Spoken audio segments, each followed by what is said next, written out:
Well, hi there, and welcome back to another episode of Let's Talk Real Estate Investing. I'm your host, Sharon Vornholt, and I'm so happy you're tuning in today. My guest today is Shaun Young, and we're going to do a deep dive into how to successfully run your real estate business using virtual assistants.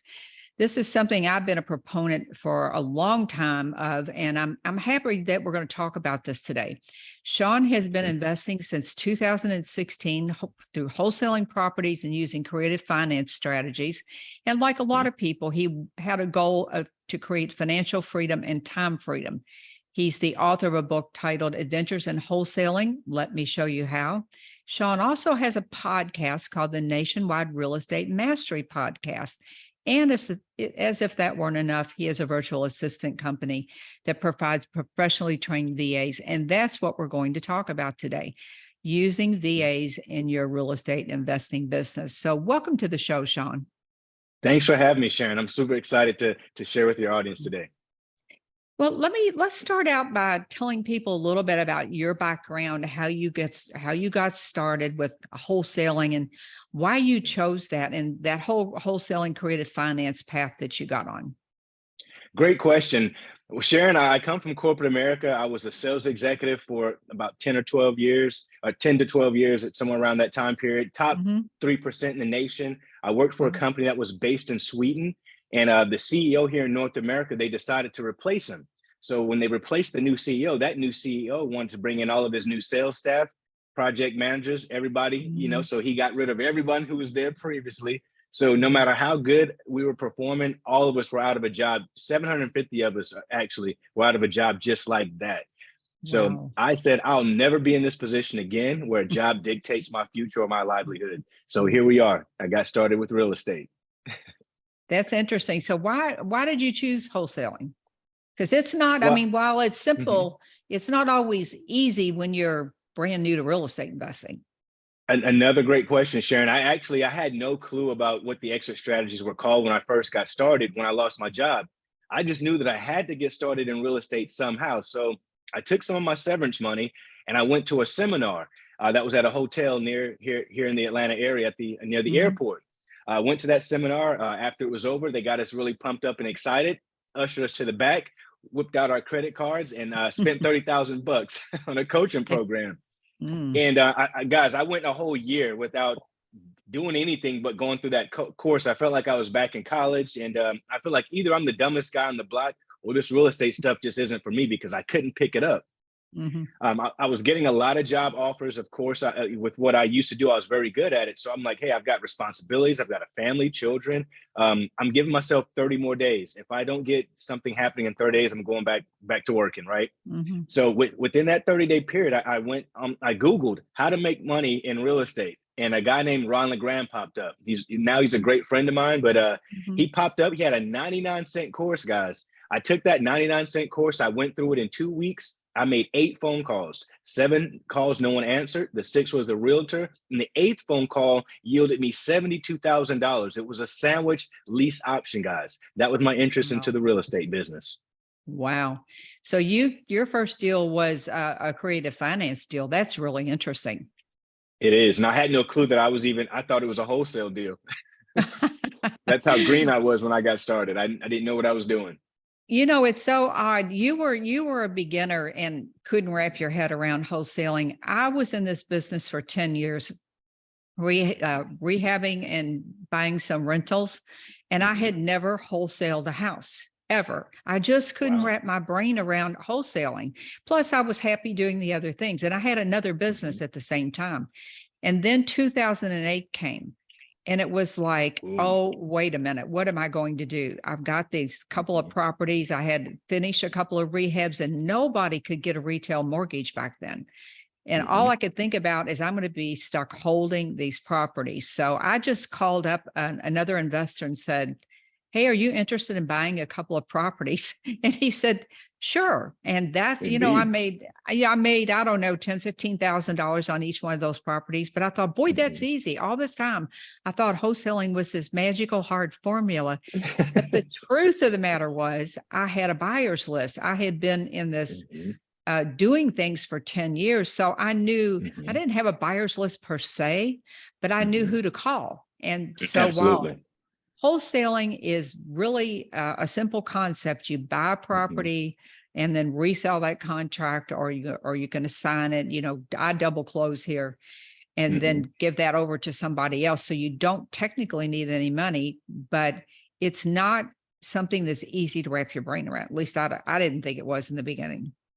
Sharon, you are speaking facts. Guys, the best way that because I coach this as well to students all over the country. So the best way that I like to explain wholesaling, guys, is basically the art of getting deeply discounted properties under contract, assigning that contract for a discount off of the retail value of that property to your cash buyers. Look Mhm. at it as a pawn shop, guys. Think of it like a pawn shop. Why do people take things into a pawn shop and sell them for a discount? Well, because there's a motivation there. So it's the same thing holds true with wholesaling. We aren't trying to convince anyone to sell us their house at a discount. Mhm. No, what we're doing is we're looking for people that have problems that we can solve, and we earn a wholesaling fee in the middle for solving that problem. Right. Right. And people need to understand that when I was actively wholesaling, I was spending a good bit of money on marketing every month. Mhm. My niche was off market deals, and I just Mhm. doubled down. I was really good at direct mail. I was good at sourcing leads. And you Mhm. have to decide, if you're going to go into the wholesaling world, how you're going to get this volume of leads. And so each one, you need a little bit Mhm. different skill set. Mhm. That's what I think. So how many years were you in this business, Shaun, when you said, wait a minute, I can't do everything myself, and you decided to start looking into VAs? It was very early in my career, Sharon. So what happened is after I got that first deal, I took 20,000 of it, and I got a non-refundable option fee for $20,000. So I took 5,000 of that 20,000 and bought a coach, a mentor named Tom Kroll, now a great Mhm. friend of mine as well. And Tom actually helped me to build my wholesaling business, because again, I thought I'd done wholesaling before. It's like, no, that wasn't wholesaling. That was a sandwich lease option. So we created me a wholesaling business, guys. And within 30 days, I had 11 deals under contract and I closed on 7. Then 7 months, crickets, nothing happened. And why did that happen, guys? Because I thought this was going to be so simple and easy that whenever I wanted deals or money, I could, send out mailers and here they would come back knocking, right? That was not the case. I had to implement systems, strategies, and a VA, and that's what I did. That's what the game changer was for me. Is I actually implemented systems to ensure that I was Mhm. getting leads on a consistent basis, and hired a VA who could follow up on those for me, make sure that things were getting handled, closed out, and we were moving through the closing process properly. Boy, that this is just understanding this is just pure gold. I teach this all the time as well. Direct mail marketing is a long game, and it's Mm-hmm. something you have to do consistently Especially in today's market. yes, month after month. Well, I've been doing direct mail in 2 businesses since 1991. And what I know about direct mail is they have to see it more than one time. In fact, Mhm. statistically, about 81% of your deals will come at or beyond your 5th mailing. So you have to commit. You have to say, I'm going to mail these people. Have consistently mailed everyone every month, except Mhm. for niches maybe like pre-foreclosures. But generally speaking, you got to be consistent. You've got to Mhm. stay in the game, and you've got to let them see you over and over and over again. And here's another statistic for you: about 90% of the people will drop out on or before the 3rd mailing. So that's Mhm. something that people like you and I learn. We just got Indeed. to be consistent, stay in the game, but you can't, when you shut your marketing off, then your leads, they just dry up. You don't They have any dry leads up. coming in the door. So you Yes. learned that one the hard way, like a lot of us. Yep, I learned it the hard way. I was a victim of my own success, so to speak. But everything Sharon is saying is 100% true, guys. You have to quickly figure out how to continue to keep things going. And if you turn your water off, so to speak, you're just gonna have to turn it back on to fill your bucket back up. It's just gonna take you that much longer to get things filled back Mhm. up, which is your pipeline. And that's how you have a consistent business, is having a pipeline of deal flow. Mhm. So absolutely. So you started with one VA in your business. That Mhm. was your path to the working with VAs. Yes, actually, guys, I went out and tried to. I failed my way forward. I hired about 5 or 6 VAs with horrible success, horrible experiences, and it was my own fault. I just didn't know what to look for. I just knew that I needed help. So I didn't know how to necessarily recruit properly. I didn't know what questions to ask during the hiring process. I put a lot of expectations on them that weren't realistic. So guys, I failed my way forward basically hiring VAs. And I thought, man, this VA thing is not the route for me. I knew it wasn't going to be the route for me. I knew it. So it was a mindset shift, guys, because I want to remind you, I come from a sales executive background. So being that this is somewhat of a sales career, so to speak, in our wholesaling, we do sales. I like to say more we're solving problems, but I understand there's a sales aspect to it. But being that was the case, I thought I was the man. I said, hey, I'm top 3%. I've been this in corporate America. I don't want to hand this over to someone else. I paid all this money for marketing. Like Sharon said, it's taken us 5 to 8 touches on average before we close a deal. So you spent all that money. Now you get the deal and a VA fumbles the ball. That's what I thought was going to happen. I couldn't have been further wrong. I was further from the truth. That was furthest from the truth. Yeah. Yeah. I think if you take one thing from this podcast, is what he just said. You've got to realize that this is a long game. I mean, it really is. But when you get your pipeline built up, your lead generation machine turned on, and you keep that going, then it's just something that runs itself. You just continue to send out your mail pieces, which in this day and age is very affordable to do through to outsource that. So let me ask you this, Shaun. So you had one VA. I'm assuming there was a point where you needed more than one VA. And then at what point did you say, maybe I should start my own VA company? When you had your disastrous experience, was that when you said? That was it. Actually, Sharon, when I after my 5th or 6th VA, I said, I can't keep doing this. I actually even hired someone here in America as like a part-time employee. And that was horrible as well. So I did my research. I partnered with the largest outsourcing facility in the Philippines, guys. And I created my own virtual assistant agency based upon the needs that I knew that people in our space would need, based upon the challenges that I faced. I wanted to ensure that all those aspects were hit. Would you have could I provide professionally trained, monitored VAs that could get the job done? And so that's what we've created with REI World Solutions. So it was very quickly after hiring my first cold call, which is now my executive assistant. She's been with me from day one. And but yeah, guys, I've got 2 cold callers. I have a transaction coordinator. I have a dispositions manager and an acquisitions manager. They run my wholesaling business entirely 100% without my interaction. Of course, I can get involved in more intricate deals or if there's a need, but that's the key, guys. Having a team that can actually have a business operate for you on your behalf. If you don't have that team in place, no matter what you're telling yourself, you have a glorified new job.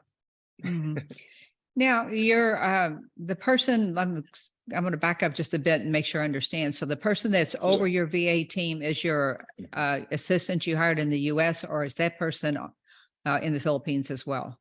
Yeah, that person is actually in the Philippines as well. I hired her on as a cold caller at first to get her started, and she had so much skills. She had so much skill sets in place. I was like, hey, I've got to get you doing something else so we can maximize your skill set.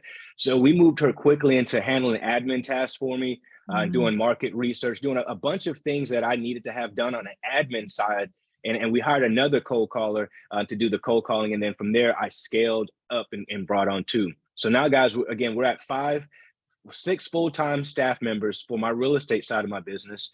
And we're humming, just like Sharon said, guys. We're bringing in 3 to 4 deals per month on the wholesaling side of our business. We also do creative deals, creative strategies such as sub-2, owner finance, sandwich lease options, and we do land also. And our VAs run all of that for us. And now you know what a sandwich lease option is. There's that.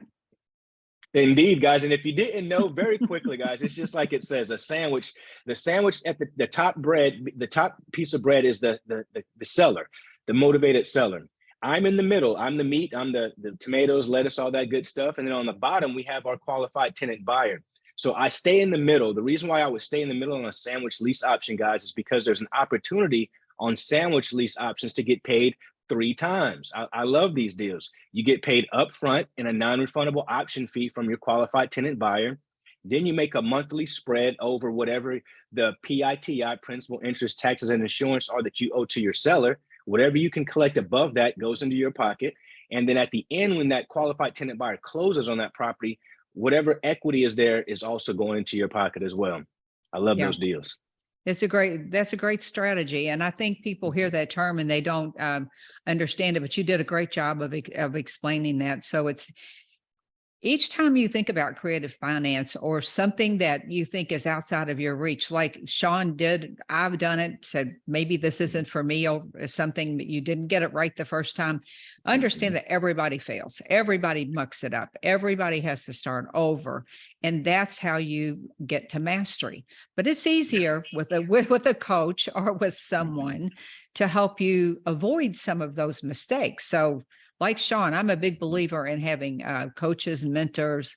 I don't know one successful high-level person that doesn't have coaches Exactly. along the way. Coaches. Coaches, they Yes. have your really successful people will likely have a health coach because they know, as Amy Porterfield says, your health is your wealth. They will have business coaches, and at every different level, they will add another layer. Heck, I know people that are in 5 masterminds because they just keep getting higher and higher and higher. So back to the VAs, got off track a little bit there, but so you find these folks. Let's say you want to add more VAs for your company. Well, what is your vetting and training process for these people? Yeah, guys, we go after the best of the best. We have a 3-phase onboarding process or filtering process. And part of the requirements is they have to have a 4-year degree. We do an accent assessment, so to speak, just to make sure that their accents are in line with what we and our clients would be looking for.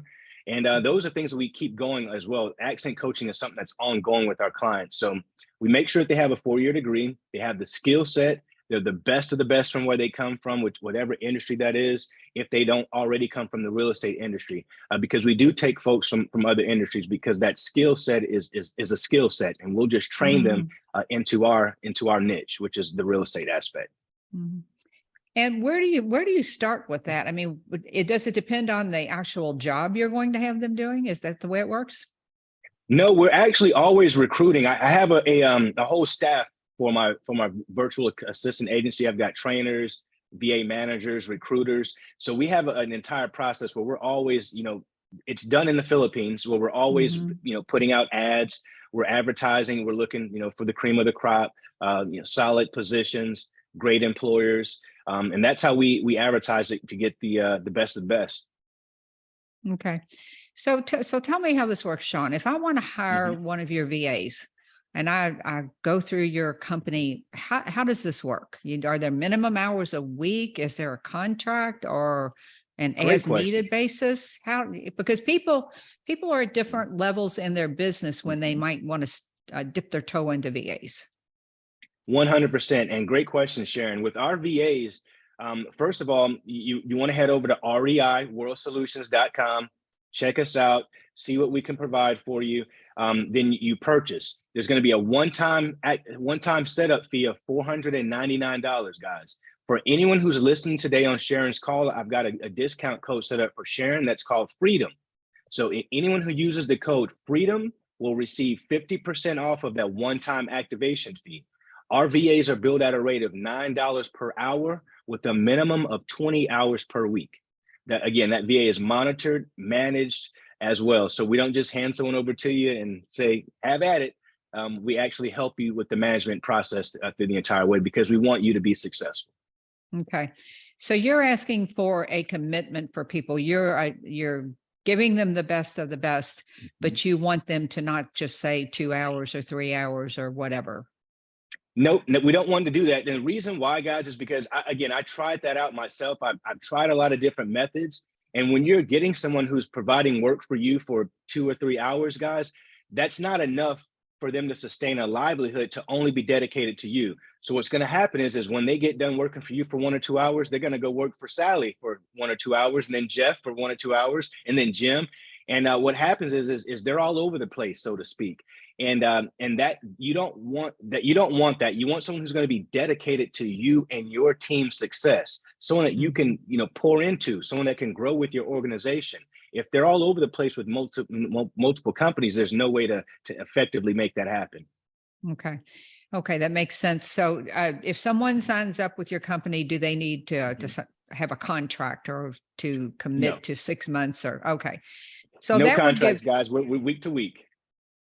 someone an opportunity to try because people have to kind of figure things out too. What exactly Absolutely. do I want them to do? And if you're at the point where you want to scale your business, you might not even be sure what you want to do. Do you want to have someone do cold calling? So let's talk about what are some of the tasks. Give me a broad overview of what these Sure. people can do, what they're good Well, at. the first thing that we do I just want to say this, when you guys do come on board, you're going to have a onboarding interview. And during that interview process, that's when we're going to discover what's exactly going on with your business. What level are you? What tools are you using? Do you need suggestions from us? We'll discover all that stuff in that first initial call. And could you ask me that question one more time? I got lost with the introduction part. Can I say that one more time? Oh, that's okay. What are some of the tasks that your VAs can Got it. do, like cold calling? What are Yep. those things that they can do?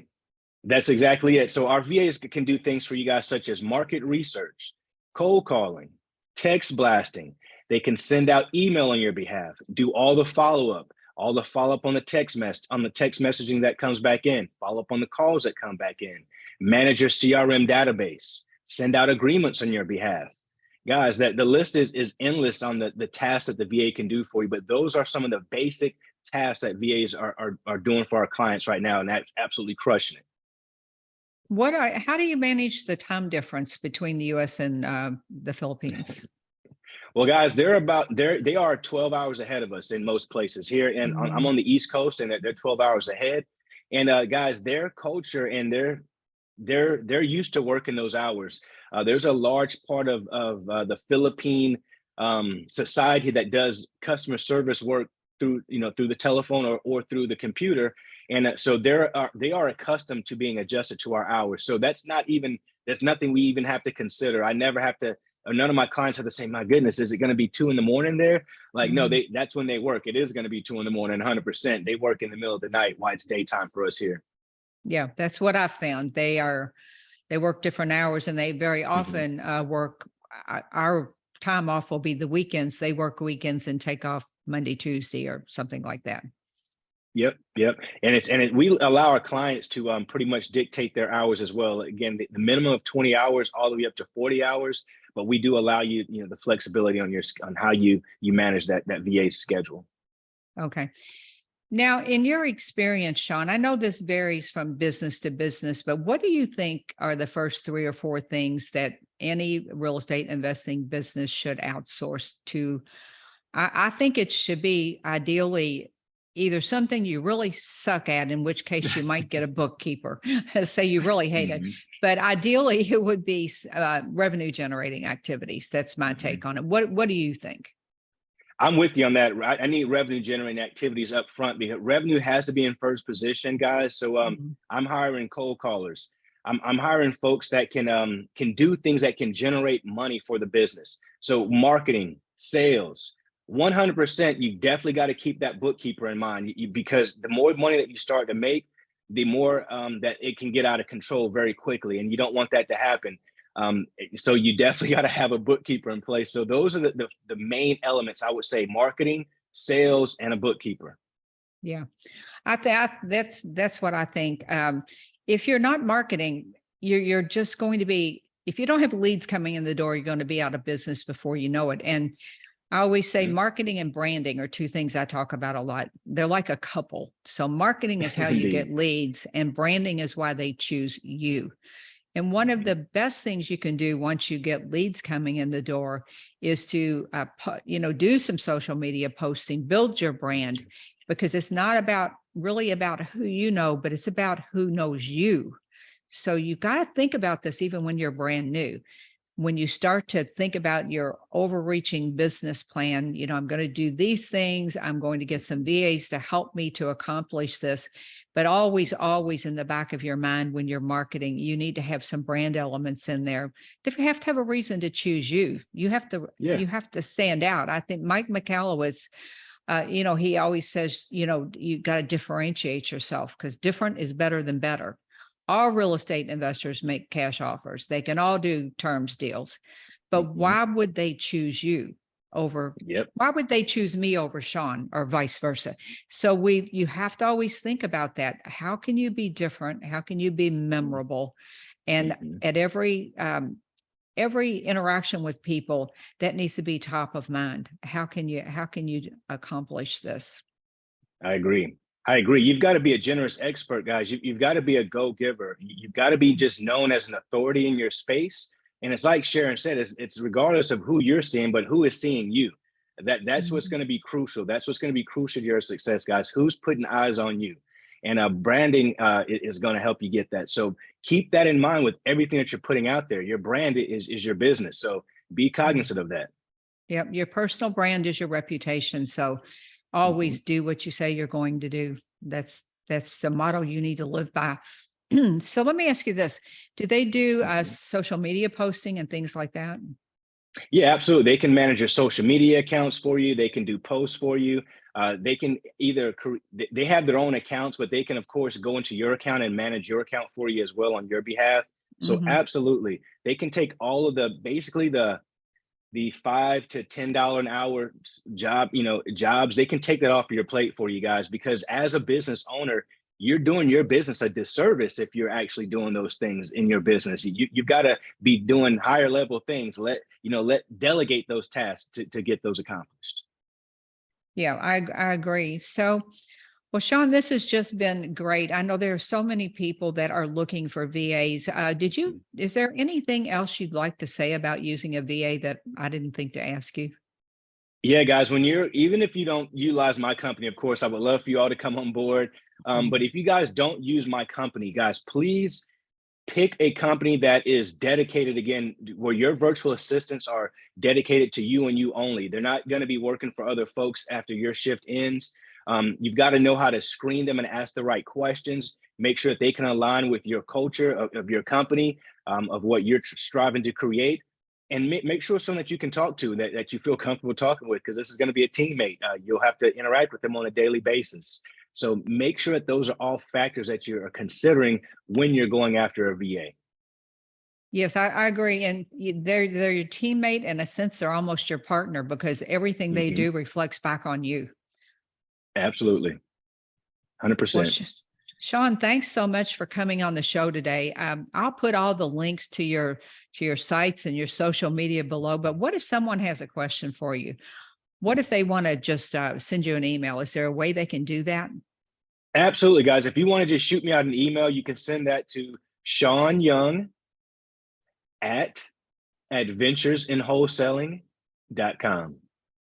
I'll make a note on adventuresinwholesaling.com. And if you guys want to book a call with me, you can do it that way as well. You can go www.nationwiderealestatemastery.com, and it'll allow you to book a call with me right there. Love to speak with you. And don't forget now, Shaun offered you 50% off the setup of his REIA World Solution. So it would be reiworldsolutions.com/freedom, correct? No, it's just reiworldsolutions.com. And then when you go down to the payment section, there'll be a coupon code that'll allow you to add that in there. And if you add in coupon code freedom, that'll let me know that you've come through Sharon, and we'll get you 50% off of that registration fee, one-time registration fee. I promise I'll get that right in the show notes. I'm sure you will. Well, thanks, Shaun. And again, for coming on the show. This was great information. And thanks to all the listeners for coming out week after week. And please leave us a rating and a review if you enjoyed this show. And I know you did. It helps people find us, and I would really appreciate it. And I will see you same time, same place next week. Bye for now. See you guys.